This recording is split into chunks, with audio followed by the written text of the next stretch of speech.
Lecturer Urdu online YouTube channel के तमाम Moz subscribers अस्सलाम वालेकुम। आप सब कैसे उम्मीद है कि बिल्कुल ठीक होंगे, शाद होंगे, आबाद होंगे, मुस्कुराते होंगे और हमेशा की तरह पढ़ते होंगे। लेक्चरार उर्दू का पर्चा होने वाला है और आपकी तैयारी अभी तक मुकम्मल नहीं हुई। क्यों नहीं हुई? तैयारी को मज़ीद बेहतर बनाइए, किताबें पढ़िए, तहक़ीक़ी किताबें पढ़िए, तवारीख़ पढ़िए।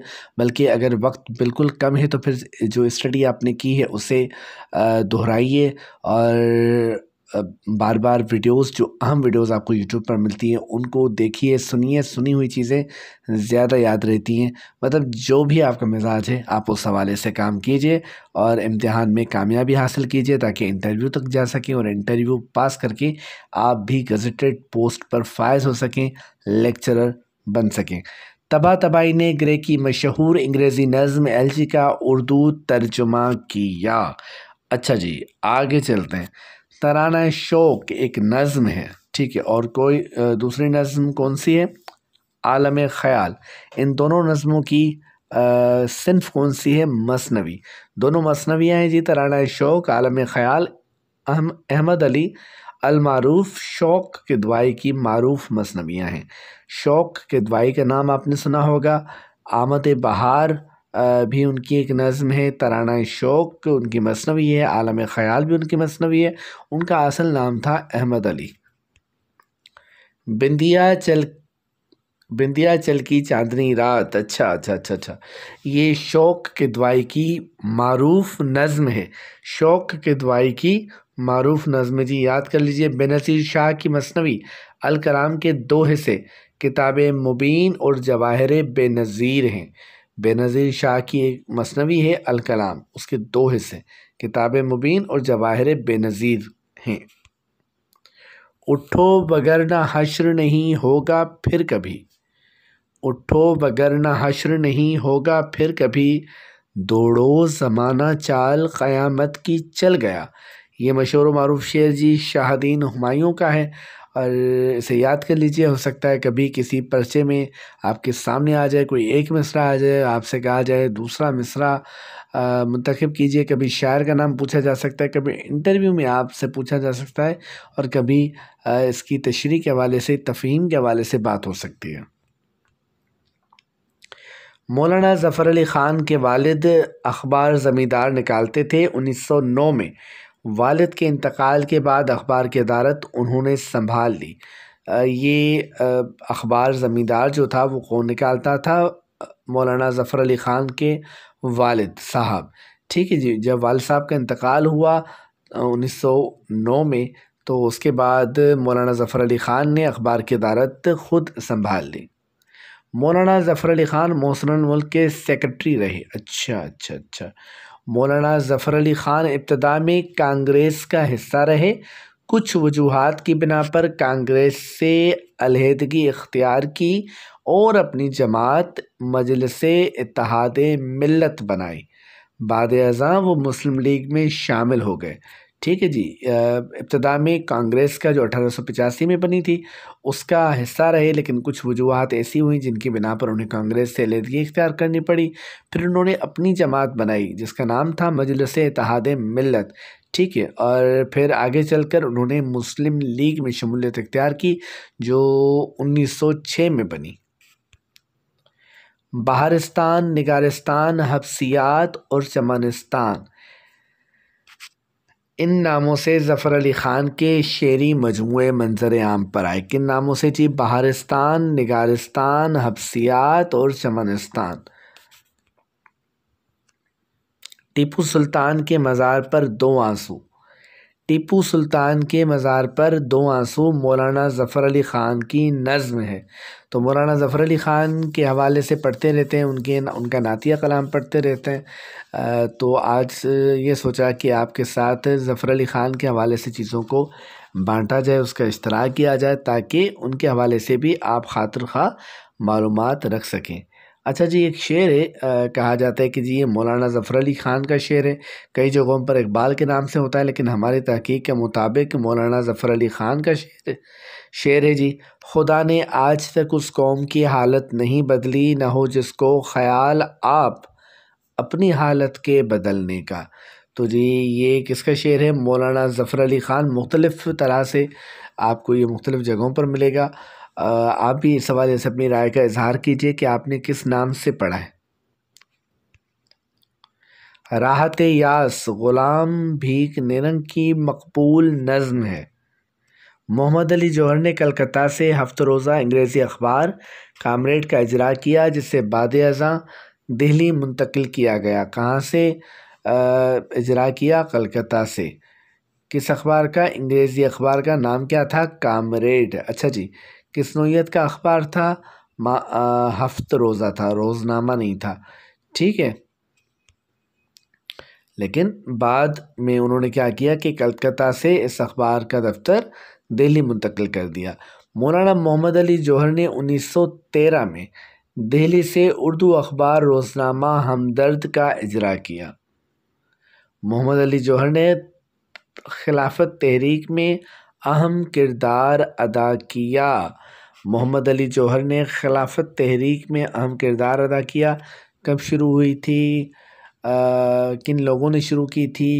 इस तहरीक को शुरू करने के मकासद क्या थे? जनरल नॉलेज के हवाले से भी चीज़ों को पढ़ें, इस्लामियात के सवालात पढ़ें, पाकिस्तान स्टडीज़ के हवाले से पढ़ें, करंट अफेयर्स को देखें, करेंसी और कई तरह की चीज़ें। अच्छा, ये तो ऐसा मौजू है जिसके मुतल्लिक ये ऐसा है, यूँ है कि जैसे कोई आपसे कहे कि ये इतना बड़ा समंदर है, अब आप इसमें उतरें और फिर जो आपके हिस्से के कतरे हैं, जो आपके हिस्से का पानी है, वो कहीं भी हो सकता है पूरे समंदर में। हम कहीं से भी वो आपको बता सकते हैं, पूछ सकते हैं। तो ये इस तरह है। तो जनरल नॉलेज जो है वो समंदर की तरह है, रोज़ाना इस चीज़ में इजाफ़ा होता जा रहा है। इसके लिए ज़रूरी ये है कैसे बेहतर करें। एक तो आप रोज़ाना ख़बरनामा सुना कीजिए, हर बुलेटिन सुनने की ज़रूरत नहीं है। अगर आपको दिलचस्पी नहीं है मेरी तरह, तो फिर आप यूँ कर सकते हैं कि रात 9 बजे की ख़बरें जो हैं वो सुनें। कोई भी 2 चैनल मुख्तस कर लें। आजकल तो यूट्यूब पर अवेलेबल है। आप अगर टीवी नहीं भी देखते तो यूट्यूब पर आप वो रिकॉर्डिंग देख सकते हैं। तो वो वाली चीज़ें देखिए। पूरे दिन का समझिए कि एक तरह से ख़ुलासा पेश किया जाता है। इसी तरह पीडीएफ में अखबारात मौजूद है। अगर आप अखबार ख़रीद करना नहीं चाहते तो पीडीएफ में वेबसाइट्स पर मौजूद है, अखबारात की वेबसाइट्स होती हैं वहाँ मौजूद है, व्हाट्सएप ग्रुप्स में आ जाती हैं चीज़ें। एक अखबार को सरसरी ही सही अहम अहम ख़बरें जो है वो फर्स्ट पेज और फिर सेकंड पेज वगैरह को देख लिए, तो उसमें खेलों की ख़बरें भी होती हैं।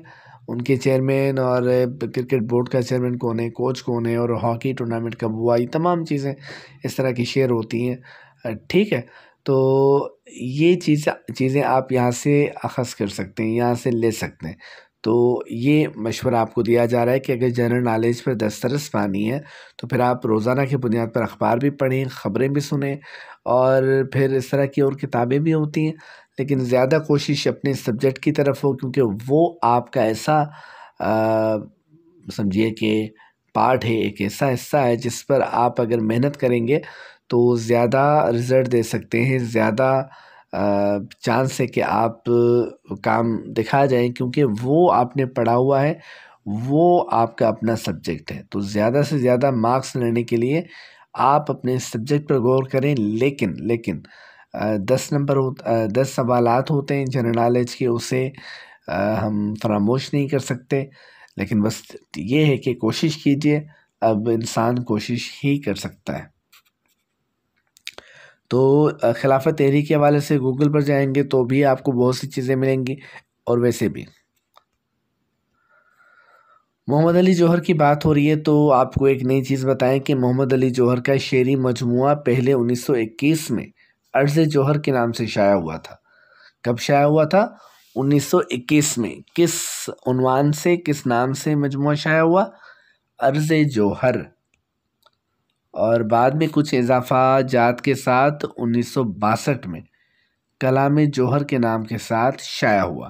पहले शाया हुआ 1921 में तो नाम था अर्ज़ जौहर, फिर इजाफा जात किए गए और 1962 में यही मजमुआ कलाम जौहर के नाम के साथ शाया हुआ। अच्छा, मोहम्मद अली जौहर का एक बड़ा सबसे अहम शेर भी है एक, वो कई बार पर्चों में भी आ चुका है, आपको बिल्कुल याद होगा, और यही एक शेर याद होता है सबको मोहम्मद अली जौहर का। आज क्या कैसा ट्विस्ट आ जाए, अगर कमेंट में एक आप कोई और शेर मोहम्मद अली जौहर का भी लिखें उस शेर के साथ, ठीक है, वो तो मुझे उम्मीद है कि अक्सर तालिब इल्म जो हैं वो ज़रूर शेयर करेंगे वो शेर, क्योंकि उन्हें वो याद होगा। मोहम्मद अली जौहर के हवाले से मशहूर है, जिस तरह जब परवीन शाकिर की बात आती है तो कुबकू फैल गई बात शनासाई की, उसने खुशबू की तरह मेरी पजीराई की। तो कई और शेर भी बहुत अहम हैं और बेहतरीन और ख़ूबसूरत हैं, लेकिन परवीन शाकिर का जो ये शेर है वो अपनी मिसाल आप है, और उनके समझिए कि एक तरह से तारुफ़ है उनका। तो बिल्कुल इसी तरह मोहम्मद अली जौहर का वो शेर उनका तारुफ़ है। तो गूगल पर जाएंगे तो उनके कई शेर आपको मिल सकते हैं, कोई भी शेर आप देखिए, यहाँ पर पेश कीजिए और कहिए कि सर ये देखिए ये उनका गैर मारूफ शेर है या कम कम सुना हुआ है लोगों ने, और ये मैं शेयर कर रहा हूँ, तो अच्छा लगेगा। अच्छा जी, नेहरू रिपोर्ट 1928 में शाया हुई, कब शाया हुई? 1928 में। अरे देखिए आपसे कह रहे थे कि आप जो है वो ये शेर ढूंढ कर हमें बताइएगा जो यकीनन आपको आता होगा, तो वो शेर आ गया सामने। कत्ले हुसैन असल में मर्गे यजीद है, कत्ले हुसैन असल में मर्गे यजीद है, इस्लाम ज़िंदा होता है हर करबला के बाद। मोहम्मद अली जौहर का मशहूर व मारूफ शेर है जिसकी बात हो रही थी। अब तो आप इस शेर को नहीं लिख सकते, आप क्या करेंगे कि उनका कोई और शेर जो है अपनी पसंद का यहाँ पर लिखिए, वरना गूगल से कॉपी कीजिए, यहाँ पर पेस्ट कीजिए, तो कम से कम ये अंदाज़ा होगा कि आपने कहा माना और जुस्तजू आपके अंदर मौजूद है। अच्छा जी, आगे चलते हैं। मोहम्मद अली जौहर का शेर हो गया, और उसके बाद सीमाब अकबर आबादी का असल नाम सीमाब अकबर आबादी नहीं था, तो उनका असल नाम क्या था जी? सीमाब अकबर आबादी का असल नाम था आशिक हुसैन, आशिक हुसैन नाम था सीमाब अकबर आबादी का। 1880 को आगरा में पैदा होने वाले सीमाब अकबर आबादी का इंतकाल कहाँ हुआ, कब हुआ? पैदा कहाँ हुए थे? आगरा में। कब पैदा हुए थे? 1880 को। कौन पैदा हुए थे? सीमाब अकबर आबादी। उनका असल नाम क्या था? आशिक हुसैन। इंतकाल कब हुआ? 1951 को, ठीक है, 1951 को उनका इंतकाल हुआ। 1951 को किस शहर में इंतकाल हुआ? कराची में, यानी हिजरत करके वो आ गए थे कहाँ पर? पाकिस्तान, और कराची में उनका इंतकाल हुआ। ठीक है जी, तो इसी के साथ आज की वीडियो का अख्ताम होता है। रोज़ाना की बुनियाद पर कोशिश की जा रही है कि आप तक वीडियोस पहुंचाई जाएं। अगर आपको हमारी वीडियोस से फ़ायदा हो रहा है तो वीडियोस को लाजमन देखिए, कमेंट कीजिए, चैनल को ज़्यादा से ज़्यादा सब्सक्राइब कीजिए, और ये है कि अच्छे लोगों तक चैनल को पहुँचाइए। तो अगर आपकी तरफ से रिस्पांस अच्छा होगा तो हम मेहनत करेंगे, आपके लिए मज़ीद बेहतरीन वीडियोस लाएंगे, और इंशाल्लाह कल से हम टेस्ट का जो सिलसिला रुका हुआ था उसे भी शुरू करेंगे। और मॉडल टेस्ट, इस वक्त 27 मॉडल टेस्ट मौजूद हैं चैनल पर, तो 28वें टेस्ट के साथ हम शुरू करेंगे और ये सिलसिला आगे बढ़ता जाएगा। शाद रहिए, आबाद रहिए, अल्लाह हाफिज़।